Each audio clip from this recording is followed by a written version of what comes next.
따뜻한 가족, 따뜻한 라디오. 라디오 서울에서 가정의 달을 더욱 특별하게 만들어드립니다.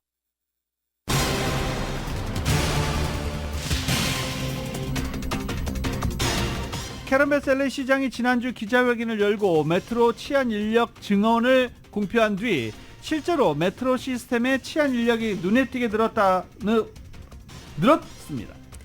상업용 부동산 시장의 위기감이 고조되고 있는 가운데 에퀴터블 빌딩을 소유하고 있는 제이미슨 프로퍼티사가 대출금을 갚지 못할 상황에 처한 것으로 알려지고 있습니다.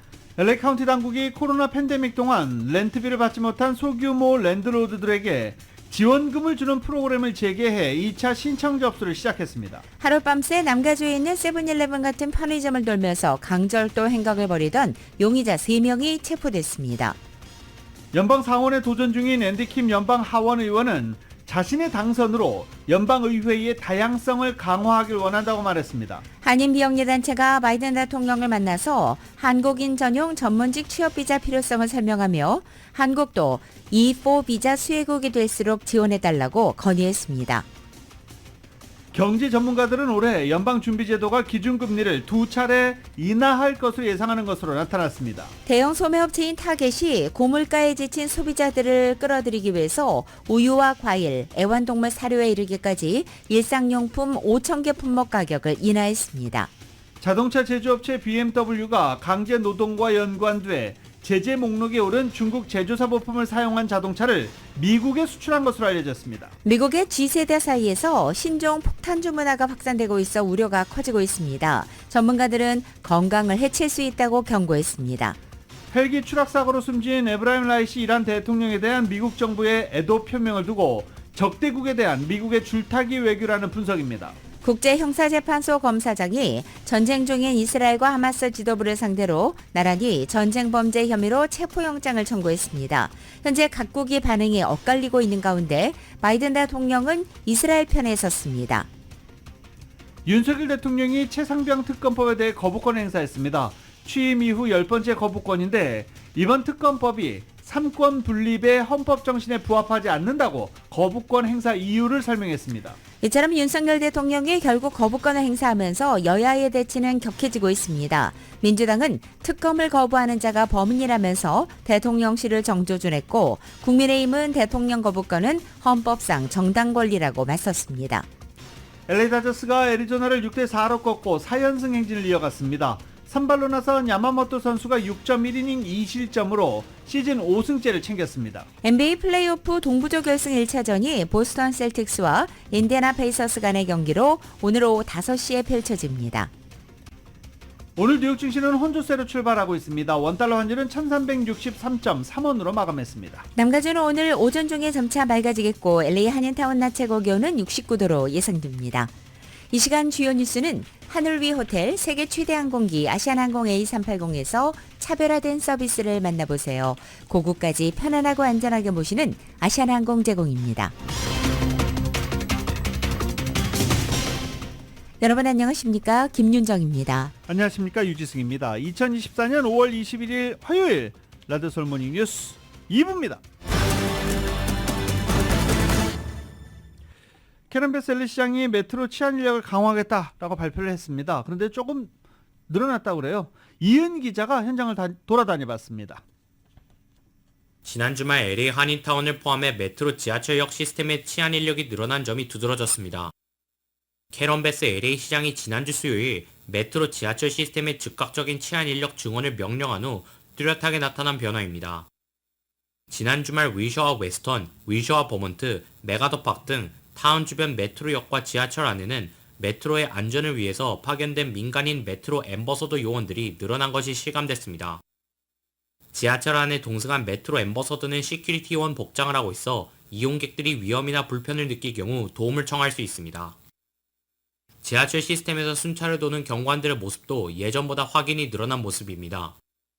물론 치안 인력이 한계가 있기 때문에 모든 지하철 열차 칸 안에 메트로 앰버서더나 경관이 상주하는 것은 힘들지만 지하철 안과 역에 늘어난 치안 인력으로 인해 이전에 비해 홈리스들의 돌발 행동은 줄어든 모습입니다.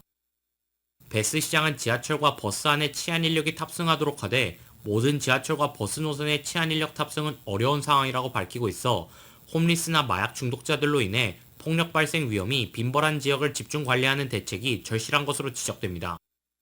타운 윌셔 웨스턴, 윌셔 버먼트, 그리고 윌셔 노만디역의 경우 메트로 앰버서더들이 지하철역에 상주하고 있어 이전에 비해 홈리스를 비롯한 안전 문제들이 많이 해결된 상황이지만 타운 동쪽 메가더팍의 앰버서더가 상주해도 치안 불안은 심각한 수준으로 악명이 높습니다. 메가더팍 지하철역 안에서 담배를 피우거나 역 앞에서 노숙자들이 3-4-5 모여 서로 마약을 복용하는 모습, 그리고 휠체어 이용객들이 사용하는 장치에서 잠을 자는 홈리스들의 모습은 이용객들의 눈살을 찌푸리게 만듭니다. 일부는 메트로에서 역 밖으로 나가는 엘리베이터 주변에 진을 치고 있어 거동이 불편한 주민들이 메가더팍 지하철역 엘리베이터를 사용하는 것을 어렵게 만들고 있습니다.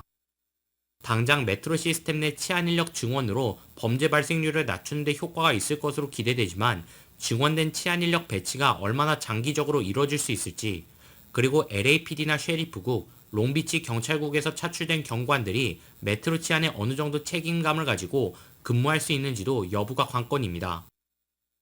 라디오 서울 뉴스 이은입니다. LA 일원의 고층 사무실 빌딩이 채무 불이행에 놓이는 케이스가 늘고 있는 가운데 LA 한인타운의 대표적인 사무실 빌딩, 에퀴터블 빌딩이 채무 불이행에 놓일 수 있다는 보도가 나와서 귀추가 주목되고 있습니다. 정현호 기자가 전해드립니다. 제이미슨 프로퍼티가 타운에 소유한 34층짜리 오피스 빌딩인 에퀴터블 빌딩이 채무 불이행에 놓일 수 있다고 커머셜 옵저버가 최근 보도했습니다. 커머셜 옵저버는 트랩의 보고서를 인용해 에퀴터블 플라자에 묶여있는 제이미슨 프로퍼티의 8,750만 달러 규모의 코리아타운 기반 투자자 대출이 즉시 만기 대출 불이행을 위한 특수 서비스로 보내졌다고 보도했습니다. 특수 서비스 제공자는 제이미슨 프로퍼티가 다음 달로 다가온 만기일에 대출금을 갚지 못할 수도 있다고 밝힌 것으로 전했습니다. 제이미슨의 대변인은 이에 대해서 만기에 특수 서비스 제공자에게 대출을 이전하는 것은 기존 CMBS 대출의 연장을 얻기 위해 필요한 절차적인 단계라며, 제이미슨은 지난 대출 기간 동안 항상 현금 흐름 자산에 대한 지불 의무를 충족해왔다고 밝힌 것으로 옵저버는 전했습니다. 에퀴터블 플라자는 LA에서 39번째로 높은 건물로 한인 변호사와 회계사 등 한인 전문인들이 몰려있는 LA의 랜드마크격인 오피스 빌딩이며 데이빗 리시 소유입니다. 팬데믹 이후에 사무실 공간을 축소하는 업체들이 늘어나면서 오피스 빌딩의 사무실 공실률이 높아진 가운데 트랩 보고서에 따르면 에퀴터블 플라자의 점유율은 2021년 67%에서 지난해에는 57%로 하락했습니다. 에퀴터블 빌딩에 입주해 있는 CBB 뱅크와 윌셔 비즈니스 센터는 올 연말에 리스가 만료되는 것으로 알려졌습니다. 건물의 채무 서비스 적용 범위는 1.68에서 1.12로 떨어졌는데, 이 수치가 1.0 미만으로 떨어지면 부동산이 몰기지 페이먼을 충족하기에 충분한 수익을 내지 못하고 있음을 나타냅니다. 많은 오피스 빌딩을 소유하고 있는 제이미슨 프로퍼티는 사무실 빌딩의 공실률이 높아지자 실적이 저조한 사무실 포트폴리오의 많은 부분을 아파트 건물로 전환했습니다. 코로나 팬데믹을 거치면서 사무실 빌딩의 공실률이 늘어나 건물 가치가 떨어져 대출 만기 연장이나 리파이낸싱에 실패하면서 채무 불이행을 하는 건물이 최근 LA에서 늘어나고 있습니다. 라디오 서울 뉴스 정현호입니다. 하룻밤 사이에 세븐일레븐 등 남가주 편의점을 돌면서 강도 행각을 벌이던 용의자들이 체포됐습니다. 용의자가 5명이 확인됐는데 일단 3명이 체포됐습니다. 보도국 연결합니다. 19일 밤부터 20일 새벽 사이 LA와 오렌지 카운티의 세븐일레븐 매장 7군데가 연쇄 강도 피해를 입었습니다. 서클 K와 쉘 주유소까지 합하면 총 9군데, 업소가 지난 밤새 연쇄 강도 피해를 입었습니다. 일부 강도 사건은 감시 영상에 포착됐습니다. 영상에 따르면 20일 새벽 1시 45분경 벨플라워의 세븐일레븐 매장에 남성 용의자 4명이 가게로 뛰어들어 물건을 강탈했고, 이들은 계산대를 뛰어넘어 계산대에서 현금을 강탈했습니다. 이보다 30분 전에는 스키 마스크를 쓴 남성 용의자 4명이 가디나의 사우스 피게로와 거리에 있는 세븐일레븐에 들어가 캐시 레지스터에 현금을 강탈했습니다. 용의자들은 권총을 소지한 듯한 동작을 취했으며, 이들은 범행을 저지른 후 주황색 기아차를 타고 도주했습니다. 20일 새벽 2시 15분에는 가디나 지역 가디나 블루바드에 있는 또 다른 세븐일레븐이 4인조 남성 강도단에 피해를 입었으며 이들은 SUV 차량을 타고 도주했습니다. 용의자들이 실제로 강도 사건을 벌이는 동안 무장을 했는지는 불분명합니다. 강도 행각은 19일 밤 9시 15분부터 20일 새벽 2시 15분까지 플러튼과 애나하임, 가디나 벨플라워, LA 등지의 세븐일레븐 7군데 매장과 오렌지 카운티 지역 쉘 서클 K 등 총 9군데에서 저질러졌습니다. 이들 9건의 강도 행각이 동일범의 소행인지 여부는 불분명합니다. 라디오 서울 보도국 뉴스룸입니다. LA 카운티의 건물주들을 위한 정부의 체납 렌트비 지원 프로그램 신청 접수가 어제인 20일부터 시작됐습니다. 이외 로컬 소식 보도국에서 전해드립니다. LA 카운티의 건물주들을 위한 정부의 체납 렌트비 지원 프로그램 신청 접수가 20일부터 시작됐습니다. 코로나 팬데믹으로 인해 렌트비가 체납돼 어려움을 겪는 건물주들을 위한 것으로 신청 접수는 20일 오전 9시에 시작됐으며 마감은 6월 4일 오후 4시 59분입니다. 코로나 팬데믹 동안 체납된 렌트비로 인해서 어려움을 겪은 건물주들은 한 유닛당 최대 $30,000까지 지원금을 받을 수 있습니다. 지난 2022년 4월 1일 이후 체납된 렌트비나 건물을 운영하는 데 지출된 기타 경비에 대해서 지원을 받을 수 있습니다. 기금이 한정돼 있기 때문에 기금이 소진되기 전에 가능한 한 서둘러 신청하도록 정부는 당부했습니다. 자세한 사항은 웹사이트 lacountyrentrelief.com에서 확인할 수 있으며 오픈된 사이트에서 보다 신청 양식 링크를 받을 수 있습니다. 프로그램에 대한 관련 문의는 전화 877-849-0770번으로 하면 됩니다. 오는 11월 선거를 앞두고 네이선 호크만 LA 카운티 검사장 후보가 오는 22일 LA 한인회를 방문해 LA 현 치안 상황과 카운티 검사장 후보로서 어떻게 LA 치안을 변화시켜 나갈지에 대해 한인사회에 알리는 기회를 가집니다. 오는 11월 선거에서는 대통령 선거 외에도 LA 한인들의 실생활에 큰 영향을 미치는 LA 카운티 치안을 책임지는 LA 카운티 검사장을 뽑는 선거가 치러집니다. 최근 수년 새 LA 전역에서 범죄가 급증하면서 LA 카운티 검사장의 역할이 지역 치안 문제에 지대한 영향을 미치는 상황에서 검사장 후보와 공약을 한인사회에 알리는 기회를 마련하기로 한 것입니다.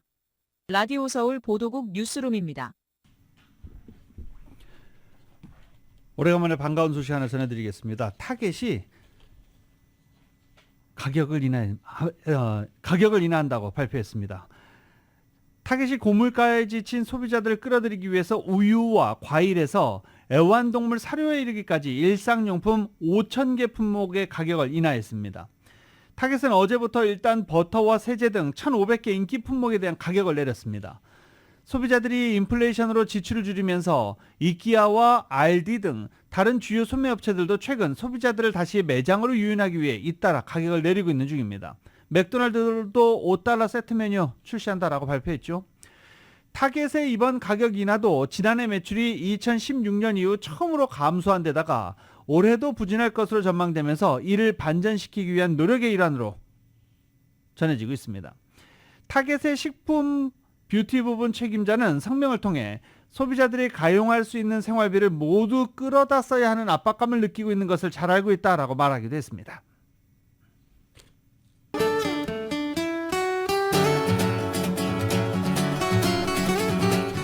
5월 21일 화요일 남가주의 날씨입니다. 오늘은 어제와는 조금 다른 날씨 만날 수 있습니다. 오늘도 역시 이른 아침 출근길 대체로 흐린 하늘로 시작은 하고 있지만 그래도 오늘은 점심시간 이전부터 구름이 걷히기 시작하겠습니다. 낮 기온도 2도에서 지역에 따라 10도가량 오르며 보다 포근하게 느껴지는 하루 보낼 수 있겠습니다. 수요일인 내일도 아침 한때 흐리다 점차 맑아지겠고 낮 기온 2, 3도가량 더 높아지겠습니다. 목요일과 이번 주 주말까지도 오전 한때 흐리고 오후에 맑아지는 패턴이 반복됩니다. 그리고 낮 기온은 당분간 평년 기온을 살짝 밑도는 상태가 유지될 것으로 전망됩니다. LA 한인타운의 오늘 낮 최고 기온 69도, 밤 최저 기온은 56도, 오렌지 카운티 지역 71도, 58도, 벨리와 일란드 엠파이어 지역은 76도, 54도, 해안 지역은 64도, 56도로 예상됩니다. 한국 오늘 전국이 대체로 맑은 가운데 서울의 오늘 아침 최저 기온이 57도, 낮 최고 기온 79도로 예상됩니다.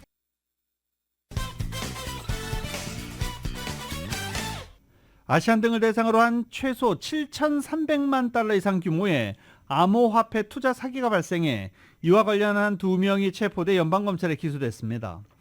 이번 사기는 수년 전부터 크게 늘어난 이른바 돼지 도살 수법으로 이루어졌습니다. 이런 사기는 한인들도 타겟이 되고 있어서 한인 사회에 경종을 울리고 있는데 사기범들은 가짜 암호화폐 거래 플랫폼까지 동원해 한인들을 노리고 있는 것으로 나타났습니다. 연방검찰은 중국 국적자이자 템플시티에 거주하고 있는 38세 장이챙을 LA에서 체포했고 중국과 세인트 비츠 앤 네비스의 이중 국적자이자 중국, 캄보디아, 아랍에미레이트 등에서 거주해온 올해 41살 데런 리를 애틀란타 국제공항에서 체포해 캘리포니아로 이송했다고 밝혔습니다. 이들은 최소 7,300만 달러를 돈 세탁한 것으로 확인돼 자금 세탁 공모와 국제 자금 세탁 혐의로 기소됐다고 검찰은 설명했습니다. 이들은 또 다른 공모자들과 함께 일명 돼지도살이라고 불리는 암호화폐 투자 사기로 얻은 수익금을 세탁하는 국제 신디케이트를 관리해 왔었습니다. 하급 공모자들에게 미국 내 수십 개 유령 회사를 설립하게 한 뒤 이를 기반으로 은행 계좌를 개설하고 피해자들을 속여 이들 계좌로 돈을 송금하도록 했습니다. 이 돼지 도살 사기 수법은 피해자들과 신뢰 관계를 구축한 후 가해자들이 통제 가능한 허위 암호화폐 지갑 또는 웹사이트에 자산을 입금하도록 유도하는 방식입니다. 대부분 초기에 돈을 불려주고 점차 투자 규모를 높이게 한 후 가로채기 때문에 마치 돼지를 살찌게 한 뒤 도살해 많은 고기를 얻는 모양의 비유에 돼지 도살로 불리고 있습니다. 그동안 LA 시의회 개혁안의 일환으로 제기되어 시의원 의석수 확대 방안이 추진에 난항을 겪고 있는 것으로 알려졌습니다. 어제 지역 매체 LA이스트는 현재 15개인 시의회 의석수를 21개에서 25개까지 확대하는 방안이 당초 11월 선거에서 주민 발의안으로 상정될 예정이었지만 지지부진한 논의로 인해 사실상 무산될 가능성이 높다고 보도한 것입니다. 이 문제를 논의하기 위해서 정부개혁 특별위원회를 만들었던 LA시의회 폴 크래커리언 의장은 이 안건을 앞으로 구성할 시현장 개정위원회에 넘길 계획으로 알려져 있습니다. 현재 시의회 의석수 확대 옹호론자들은 현재 15명의 시의원이 400여만 명의 주민들을 대표하는 데 한계가 있다면서 의원 수를 늘려야 한다고 주장하고 있습니다. 반면 일부 LA 시의원들은 의석수가 늘어나 각 선거구가 현재보다 작아지게 되면 지역단체들이 더 많은 압력을 행사할 수 있다면서 반대 의견을 제기하고 있습니다. 한인 비영리단체가 바이든 대통령을 만나 한국인 전용 전문직 취업비자 필요성을 설명하고 한국도 E4, 이게 전문직 취업비자 E4 수혜국이 될 수 있도록 지원해 줄 것을 건의했다고 밝혔습니다. 미주 한인이민사 박물관에 따르면 민주당 대의원으로 활동 중인 김민선 박물관장은 뉴저지주 어빙턴 소재 영화배우 마이클 더글라스 자택에서 열린 트라이스테이트 민주당 후원 만찬 행사에 참석해 바이든 대통령과 면담 시간을 가졌습니다. 김 관장은 이 자리에서 바이든 대통령에게 미주 한인사회가 역이민과 미입국 비자 거부율 등으로 인해 점점 위축돼 가고 있다며 특히 한국 기업들이 미국 내 투자를 늘리고 싶어도 숙련공을 찾을 수 없어 어려운 실정이라면서 미국과 자유무역 협정을 체결하는 국가들에게 주어지는 E4 비자 혜택을 유일하게 한국만 받지 못해 현재 많은 한인 기업들이 심각한 구인난에 빠져 있다고 설명했습니다. 김 관장은 특히 한국 젊은이들이 미국 대학에서 학위를 취득한 뒤 그들의 재능으로 미국에 기여하고 싶어도 비자를 취득하지 못해 유능한 인재들이 어쩔 수 없이 미국을 떠나고 있다라며 바이든 대통령이 한국인들의 이런 위급한 상황을 살펴 한국도 E4 비자 수혜국이 될 수 있도록 지원해 줄 것을 건의드린다라고 말한 것으로 전해졌습니다. 이에 대해 바이든 대통령은 공감한다며 미국은 한인 기업들과 미국 내 한인사회 발전을 위한 일을 우선적으로 할 것이고 상황을 살펴보고 연락을 하겠다라고 화답한 것으로 전해졌습니다. 이민사 박물관은 이와 관련 현재 바이든 행정부 관계자와 E4 비자와 관련해 연락을 취해 논의를 진행 중에 있다라고 설명했습니다. 한국의 첫 번째 연방상원의원에 도전하고 있는 앤디 킴 연방하원의원이 어제 나는 매우 자랑스러운 한국인 이민자의 아들이라면서 자신의 당선으로 연방의회의 다양성을 강화하길 원한다라고 밝혔습니다. 김 의원은 어제 온라인으로 진행된 기자회견에서 유전공학자였던 부친과 간호사였던 모친 사이에 이민 2세로 태어나서 미국의 공교육을 받으며 이 자리까지 오게 된 자신의 이력을 설명하며 이같이 밝힌 것입니다. 같은 민주당의 뉴저지주 상원의원인 밥 메넨데스가 술해 혐의로 작년에 기소되자 김 의원은 메넨데스의 자리에 출사표를 던졌고 첫 관문이자 본선 이상으로 힘든 당내 경선 승리가 아주 유력한 상황입니다.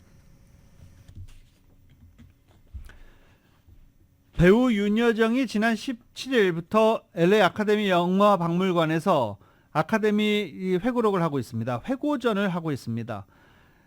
윤여정은 이와 관련해서 한국 영화 위상이 높아져서 생긴 일이고 내가 참 운이 좋았다라고 말한 것으로 전해졌습니다. 윤여정의 50년 연기 인생을 조명하는 특별 상영 프로그램 윤여정을 열고 그의 대표작 8편 상영에 들어간 상태입니다. LA 아카데미 영화박물관에서 이런 행사가 현재 진행 중입니다.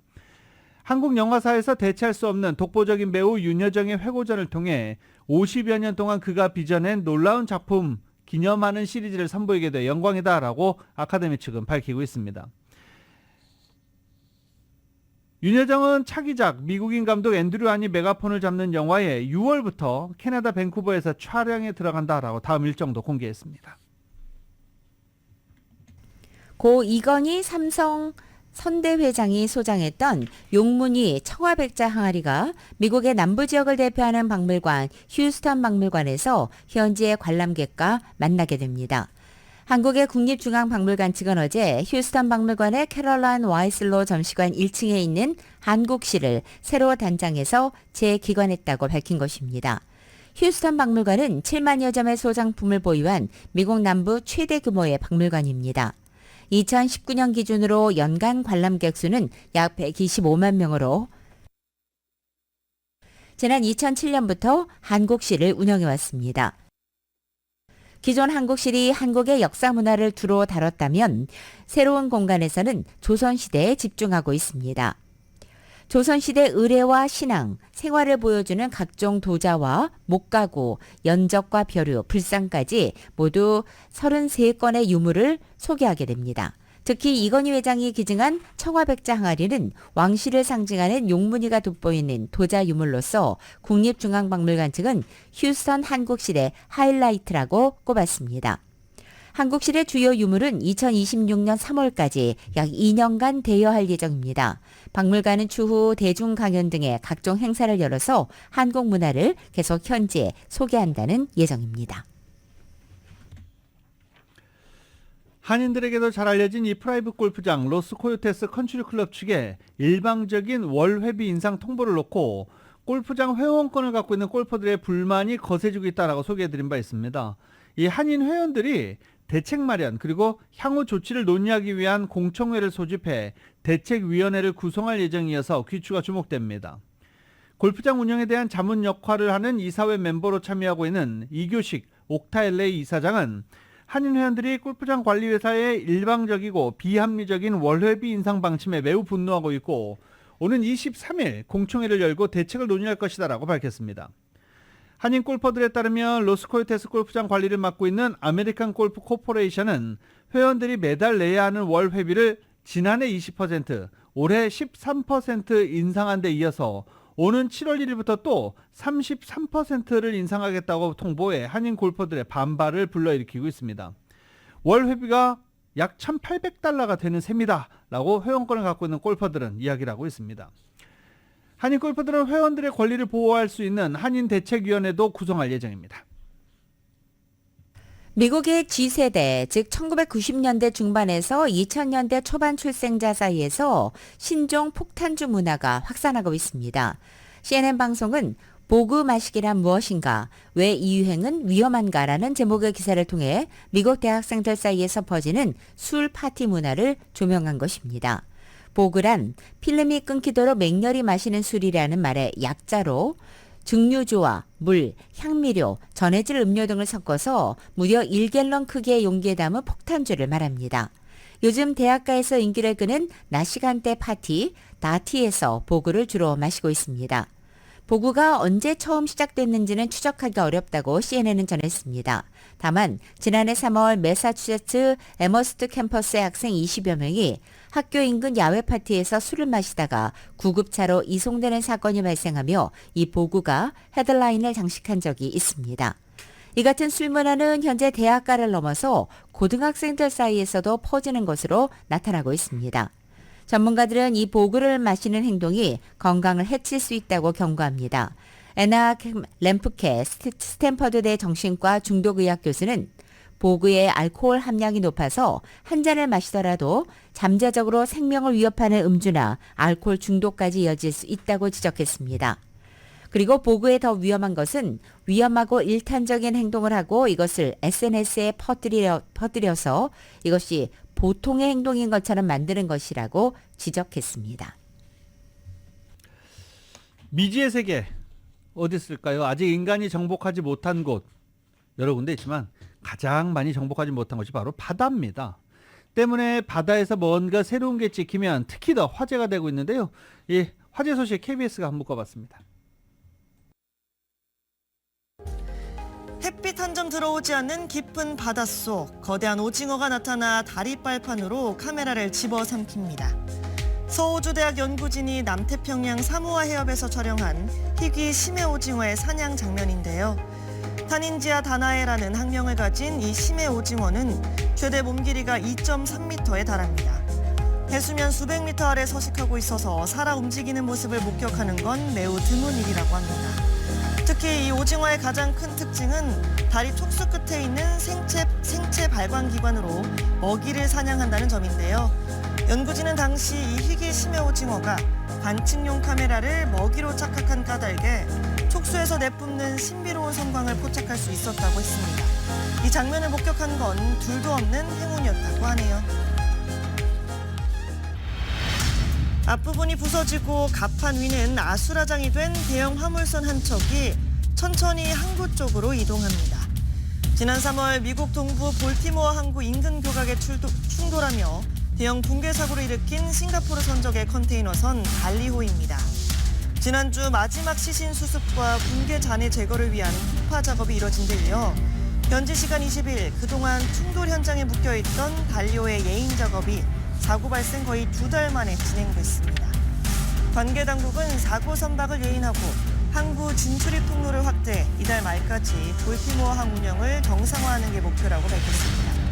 지난 3월 26일 컨테이너선 달리호는 동력을 상실한 채 표류하다가 볼티모어 항의 프란시스 스코키 브리지와 충돌했죠. 이 사고로 교량 대부분이 무너지면서 다리 위에서 보수 작업을 하던 건설 노동자 6명이 목숨을 잃었는데요. 무너진 다리 잔해 제거와 재건에는 최소 20억 달러, 우리 돈 2조 7,700억 원이 소요될 것으로 전망됩니다. 지금까지 이슈 SNS였습니다.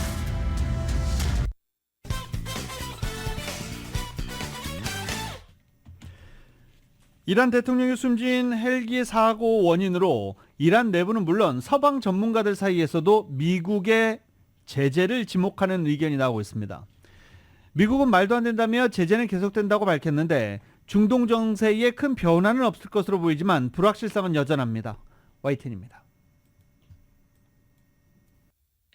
이란 국영 매체는 헬기 추락 원인을 기술적 고장이라고 밝혔습니다.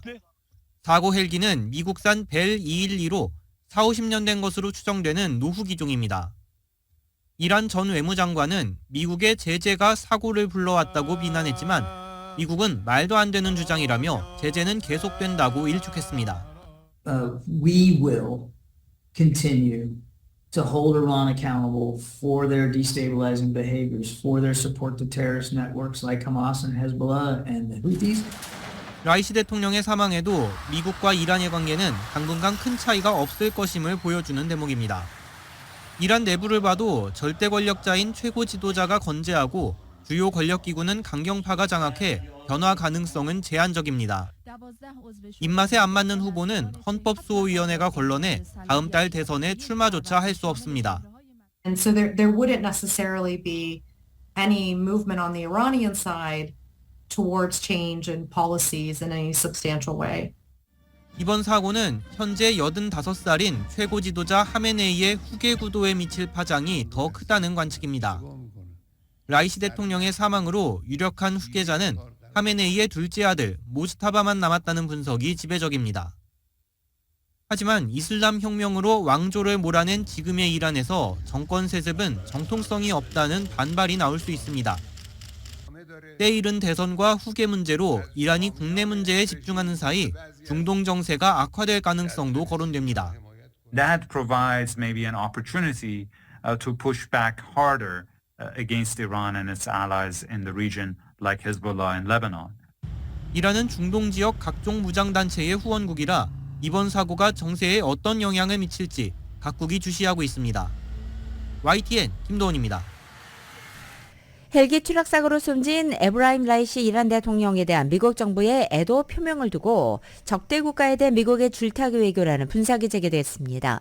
뉴욕타임즈는 어제 미국 정부의 라이시 애도는 예민한 외교적 의식을 반영해 준다면서 지탄을 받았던 외국의 독재자들이 사망할 때마다 미국은 적절한 언사를 찾기 위해서 부심해 왔다며 과거의 사례들을 조명하기도 했습니다. 어제 매슈 밀러 미 국무부 대변인 명의로 애도 성명이 나왔고 미국 내 강경파를 중심으로는 즉각적인 비판이 쏟아지기도 했습니다.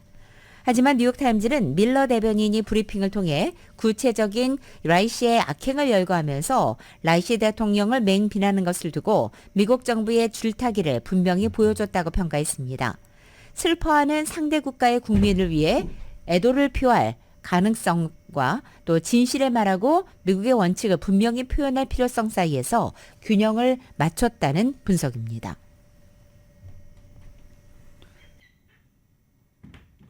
방송 들으시는 분들 지금 깜짝 놀라시죠? 예, 저희 스튜디오 창문으로 비둘기들이 계속 들이닥쳐서 제가 깜짝 놀랐습니다. 무슨 일일까요? 네. 다음 소식입니다. 이 국제형사재판소가 네타냐후 이스라엘 총리와 하마스 지도부에 대한 체포영장을 동시에 청구했습니다. 양쪽 모두의 전쟁 범죄와 반인도적 범죄 혐의를 적용했습니다. YTN입니다. 지금까지 3만 5천여 명의 목숨을 앗아간 이스라엘과 하마스의 전쟁. 개전 7개월여 만에 국제형사재판소 ICC가 양측 수뇌부를 향해 칼을 겨눴습니다. 이스라엘 네타냐후 총리, 갈란트 국방장관과 함께 하마스에선 시나르와 데이프, 하니예 등 지도부 3명에 대해 체포영장을 청구했습니다. 전쟁 범죄와 반인도적 범죄 혐의를 적용했습니다. 구체적으로는 이스라엘은 가자 전역에서 민간인의 생존에 필수적인 것들을 의도적이고 체계적으로 박탈했다고 지적했습니다. 하마스엔 살인과 인질 납치, 성범죄에 대해 책임을 물었습니다. It's my strong conviction that if we do not demonstrate our willingness to apply the law equally, if it is seen as being applied selectively, we will be creating the conditions for its complete collapse. 이제 공은 판사 3명으로 이루어진 ICC 전심 재판부로 넘어갔습니다. 만약 체포영장이 발부되면 신병을 확보하는 것도 이론적으론 가능해집니다. 그러나 이스라엘은 회원국이 아니라서 ICC의 관할이 아니라고 주장합니다. 이스라엘의 동맹으로 역시 ICC에 가입해 있지 않은 미국도 이 점을 문제 삼고 있습니다. The United States has been clear since well before the current conflict that the ICC has no jurisdiction over this matter. The ICC was established by its state parties as a court of limited jurisdiction. 또 이스라엘은 ICC가 체포영장을 청구한 건 그 자체로 범죄라며 규탄했고 하마스도 ICC가 사형 집행인과 피해자를 동일시하고 있다며 반발했습니다. YTN 홍주혜입니다. 이스라엘의 가자지구 최남단 라파 침공 강행을 두고 줄곧 대립각을 내세웠던 조 바이든 대통령과 베냐민 네타냐후 이스라엘 총리가 국제형사재판소 ICC를 겨냥해서는 오랜만에 한 목소리를 냈습니다. ICC 검사장이 가자 전쟁 중인 이스라엘과 팔레스타인 무장정파 하마스 지도자에 대해서 나란히 체포영장을 청구한 것을 두고서입니다. 네타냐후 총리는 즉각 반발했고 특히 이스라엘 총리로서 이스라엘 군과 집단학살자 하마스를 비교하는 ICC 검사장의 역겨운 행위를 거부한다며 발끈했습니다. 바이든 대통령 역시 곧바로 네타냐후의 편을 들었습니다. 체포영장 청구 사실이 알려진 직후 발표한 성명을 통해 터무니없다라고 말하며 ICC 검사가 무엇을 암시하든지 이스라엘과 하마스 간에는 어떠한 동등성도 없다고 밝힌 것입니다. 바이든 대통령이 이처럼 신속한 대응에 나선 것은 오는 11월 대선을 앞두고 미국 내 유대계와 이스라엘을 지지하는 중도 보수층이 지지층에서 이탈하는 것에 대한 우려와 함께 미국의 이스라엘 지원에 대한 명분 유지까지 복잡한 셈법이 작용한 것으로 보입니다. 대선을 통해 백악관 복귀를 노리는 트럼프 전 대통령이 이스라엘 하마스 전쟁 과정에서 바이든 대통령 지지에서 돌아서고 있는 무슬림 표시에 적극적으로 구애하고 있습니다. 대선 승부를 결정지을 경합주의 무슬림 유권자 중 적지 않은 수가 이스라엘 하마스 전쟁과 관련한 바이든 행정부의 이스라엘 지원에 불만을 품고 바이든 지지에서 트럼프 지지로 옮겨가고 있는 경향이 최신 여론조사에서 드러난 것입니다. 뉴욕타임즈와 시에나 대학교가 경합주 애리조나, 조지아, 미시건, 네바다, 위스콘신 등 5개 주에서 실시한 여론조사 결과 무슬림 유권자 사이에서 트럼프 전 대통령이 바이든 대통령에게 무려 57% 대 25%로 크게 앞서는 것으로 나타났습니다. 트럼프 전 대통령이 무슬림 표를 주워가고 있다라는 분석까지 나오고 있는 중입니다. 2026년 이후 주한미군 주둔비용 가운데 한국이 부담할 몫을 정하는 제12차 한미 방위비 분담 특별협정 SMA 체결을 위한 2차 회의에 어제 첫날 일정이 마무리됐습니다. 어제 회의는 오후 4시 30분경 종료됐고 식사와 휴식을 포함해 전체적으로 7-8시간가량 이어진 것으로 보입니다. 앞서 양측은 지난달 23일부터 25일까지 하와이 호놀룰루에서 1차 회의를 열고 서로의 기반 입장을 확인한 바 있습니다. 한 달 만에 열리는 이번 2차 회의에서는 분담금의 규모와 책정 기준까지의 쟁점과 관련해 본격적인 줄다리기가 진행될 것으로 관측됩니다. 과거 협상대에는 타결까지 길게는 10차까지의 회의가 이어지기도 했습니다. 한편 이번 2차 회의는 한국 시간으로 23일까지 사흘간의 일정으로 열립니다. 한국과 영국이 주최하는 인공지능 AI 서울 정상회의가 열립니다. 이 AI가 가져올 혜택을 확산시키고 동시에 위험성을 차단하기 위한 원칙들이 논의될 예정인데요. 현재 규제가 가장 시급한 분야 바로 무기입니다. 스스로 판단해 사람을 살상하는 이른바 킬러 로봇이 등장할 것으로 알려지면서 인류 전체에 심각한 위협이 되고 있는 중입니다. YTN입니다. 최근 캄보디아와의 합동 군사훈련에서 중국이 선보인 로봇개입니다. 몸통이엔 원격으로 제어하는 자동 소총이 부착돼 있습니다. 전하가 원격 조종을 받지 않고 스스로 판단해 적을 살상하는 로봇개의 등장도 임박했습니다. 미 해병대는 인공지능 AI 기반 소총을 탑재한 로봇개를 테스트하는 것으로 알려졌습니다. AI를 장착한 6세대 전투기 개발 경쟁도 치열한 가운데 초보적 수준의 조종은 성공했습니다. 미 공군은 이달 초 AI가 조종하는 F-16 전투기의 시험 비행 영상을 공개하고 향후 10년간 1000대 이상을 배치하겠다고 밝혔습니다. The computer is not going to get tired. It's not scared. It's going to follow its rules and do as close to a perfect maneuver as it can do. 현실의 전쟁터는 AI 기술의 각축장이 되고 있습니다. 우크라이나 전쟁엔 미국과 러시아가 개발한 자폭 드론이 투입된 것으로 알려졌습니다. 지난달엔 이스라엘군이 AI 프로그램을 활용해 암살 대상을 찾아낸다는 보도가 나오자 유엔 사무총장이 우려를 나타내기도 했습니다. 눈앞에서 확인된 강력한 가성비의 자극을 받아 많은 나라가 앞다퉈 AI 군비 경쟁에 뛰어들고 있습니다. 지난달 100여 개 나라 전문가들이 한자리에 모여 킬러 로봇을 핵무기에 비유하며 시간이 얼마 남지 않았다고 경고한 이유입니다. We are faced with profound legal, ethical and security questions. How to prevent ceding life and death decisions to machines. How to deal with algorithms prone to mistakes and bias. 하지만 각국의 복잡한 계산 속에 인류의 공동 대응은 늦어지고 있습니다. 지난 3월 유엔 총회는 평화와 인권의 원칙을 강조한 최초의 AI 결의안을 만장일치로 채택했습니다. 그러나 킬러 로봇에 법적 구속력이 있는 규제를 도입하자는 주장은 수용되지 않았습니다. AI 양대 패권 국가로 꼽히는 미국과 중국은 이달 중순 첫 비공개 고위급 회담을 열었지만 실제 AI 군축 협정이 성사될지는 불투명합니다.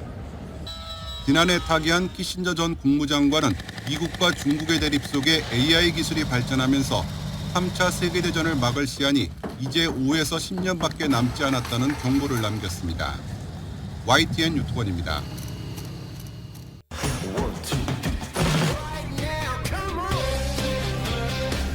라디오솔 모닝뉴스 스포츠 소식입니다. 스포츠 소식은 전문가가 추천하는 이민법과 가정법 전문 제인정 종합법률사무소 제공입니다.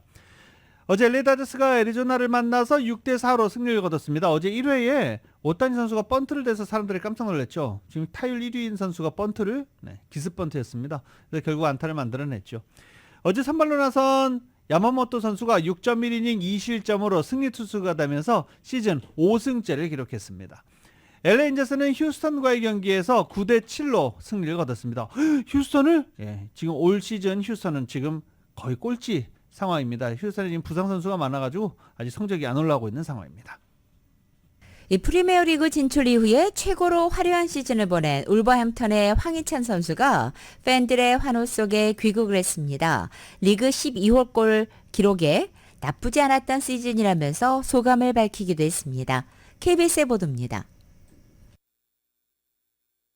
클롭 감독 앞에서 터뜨린 리버풀전 선제골과 리그 4연패를 달성한 과르디올라 감독의 맨시티를 무너뜨린 결승골까지 황희찬은 시즌 13골을 기록하며 명장들에게 코리안 가이의 이름을 각인시켰습니다. 오랜 시간 후원한 장애인 복지관 축구팀 선수들과 팬들의 환영 속에 밝은 표정으로 귀국했습니다. 프리미어리그에서 12골 정도면 뭐 나쁘지 않았던 시즌이었다고 생각이 들고 더 잘하고 싶다라는 그런 동기부여를 얻게 되는 그런 시즌이었던 것 같아요. 수준급의 골 결정력으로 박지성을 넘어 한국인 프리미어리거 통산 득점 2위라는 기록까지 세운 황희찬. 우상에 대한 존경과 감사의 인사도 잊지 않았습니다. 일단은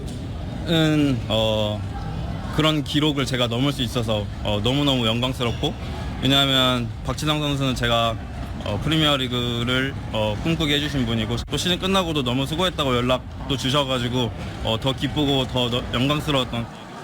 올림픽 진출 실패와 축구대표팀 임시사령탑 선임 등 어수선한 한국 축구의 분위기를 A매치 승리로 다잡겠다고 다짐했습니다. 김동훈 감독님은 제가 청소년 대표팀부터 같이 해서 잘 알고 계시는 분이고, 또 감독님이 잘 하실 수 있도록 또 제가 선수로서 당연히 최선을 다해서 선수로서의 모습을 보여드리고 싶고. 기분 좋게 시즌을 마무리한 황희찬은 다음 달 김도훈 임시감독 체제로 치를 월드컵 2차 예선 출격을 준비합니다. KBS 뉴스 김화영입니다. NBA 플레이오프 이제 각 컨퍼런스 결승전만 남은 상태입니다. 오늘 경기 시작되는데요. 오늘 일단 동부조 결승 1차전 펼쳐집니다. 보스턴 셀틱스와 인디애나 페이서스 간의 경기가 오늘 오후 5시에 시작됩니다. 이 경기는 ESPN을 통해서 생중계됩니다. 서부조 결승은 내일부터 시작됩니다.